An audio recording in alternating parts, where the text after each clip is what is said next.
ये नहीं मैंने सोचा था कि पाकिस्तान की टीम जब टूर्नामेंट शुरू होगा पहले 4 दिन में मतलब टूर्नामेंट से बाहर हो जाएगी। इंडियन क्रिकेट टीम तो यहाँ आई नहीं और दुबई में उसके मैचेस हो रहे हैं चैंपियंस ट्रॉफी के। आपको किस वक्त ख्याल आया कि आपको अपनी टीम के मैचेस ना होने के बावजूद भी पाकिस्तान जाना चाहिए? नहीं, जब चैंपियंस ट्रॉफी का होस्ट पाकिस्तान था तो हमारे जहन में ये चीज थी कि यार अ, जब शेड्यूल बनेगा तो हम देखेंगे कि किस तरह का शेड्यूल बनेगा। फिर उसके बाद जब शेड्यूल अनाउंस हुआ तो हमने देखा पाकिस्तान इंडिया के मैच और इंडिया के अगले मैच में 1 हफ्ते का गैप है। अब 1 हफ्ते का गैप है, हमें पता था कि जो टीम है भारत की वो कम से कम 2 या 3 दिन ऑफ भी लेगी और वो उनको मिला भी। हमने वीजा अप्लाई किया और इस उम्मीद के साथ कि शायद वीजा नहीं मिलेगा। हम भी जानते हैं कि इतनी जल्दी वीजा मिलता नहीं है। मुझे याद है कि मंडे शाम को हमें एक्रेडिटेशन की ईमेल आई थी आईसीसी की तरफ से और उसमें लिखा हुआ था कि अगर आप पाकिस्तान जाना चाहते हैं तो आप इस ईमेल पे आप कांटेक्ट करें। अच्छा, मैंने और निखिल ने हमने उस पर कांटेक्ट कर दिया। जो डिटेल्स उन्होंने मांगी थी हमने भेज दी। अब यकीन मानिए आधे घंटे में समी भाई का वो उनका ईमेल आ गया था, वो जो लेटर होता है फॉर वीजा पर्पसेस। हालांकि उसके बाद 3-4 दिन का प्रोसेस था।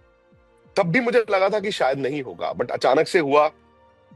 फ्राइडे लास्ट वर्किंग डे था और मंडे हमने सुबह दुबई के लिए आना था और फ्राइडे हमें जब आ गया कि वीजा हमारा क्लियर हो गया है, हमने वीजा लगा लिया और उस वक्त हमने प्लान बना लिया था कि यार जो ये 2-3 दिन होंगे हम इसका इस्तेमाल करेंगे, क्योंकि एक जर्नलिस्ट के तौर पे जब चैंपियंस ट्रॉफी 2 मुल्कों में है, तो दुबई में इंडिया के मैचेस हैं, दूसरा वहां पर है, तो एक मौका भी रहता है ये देखने का कि पाकिस्तान में क्रिकेट को लेकर लोग क्या सोच रहे हैं।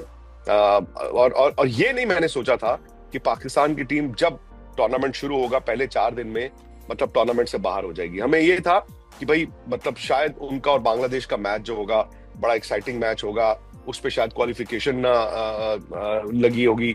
उसके अलावा हम ये देखना चाहते थे कि इंतजाम जिनको लेकर पहले बातें हम भी करते थे और पाकिस्तानी मीडिया से भी सुनते थे कि वो इंतजाम कैसे हैं। मतलब मैं 2006 में आखिरी बार गया था।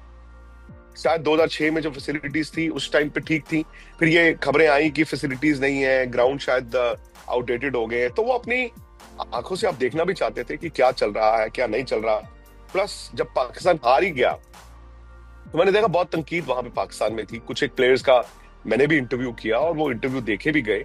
आज तक हमारे न्यूज चैनल पर या स्पोर्ट्स तक जो हमारा यूट्यूब चैनल है उस पर भी देखे गए। तो एक एक मौकिफ लेना जरूरी था कि पाकिस्तान अपनी क्रिकेट को कैसे देख रहा है और दूसरा पाकिस्तान इंडियन क्रिकेट को कैसे देख रहा है। पाकिस्तान में ऐसी क्या कमियां हैं कि आज इंटरनेशनल क्रिकेट में वो पिछड़ता जा रहा है। तो ये एक जर्नलिस्ट के तौर पे एक ऐसा सब्जेक्ट है।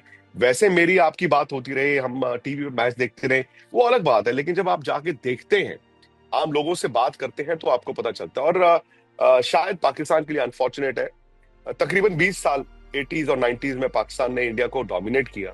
आपको याद होगा, ये शारजा पास ही है, शारजा में मैचेस होते थे और हम लोग छोटे थे जब, तो उस खौफ में ही मैच देखते थे कि यार पाकिस्तान की टीम बड़ी मजबूत है, आपके फास्ट बॉलर्स बड़े अच्छे होते थे, आपकी बैटिंग बड़ी अच्छी होती थी, लीडरशिप बड़ी जबरदस्त थी।